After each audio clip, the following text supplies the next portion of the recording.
गंजाम जिल्लार शेरगढ़ अंचल दिनकु दिन मोरम और माटी चालाण बढ़ुवा बेले एबे शेरगढ़ पुलिस एक्शन मोड को आसीछि।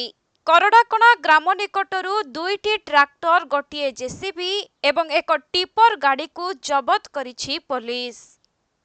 मिलिथिबा सूचना अनुसार शेरगढ़ थाना अधिकारी वीरेंद्र सिंहालଙ୍କ नेतृत्व एक टीम सुंडीपल्ली अंचल चढ़ाऊ करी एही गाड़ी गुड़ी को जबत करिछंती।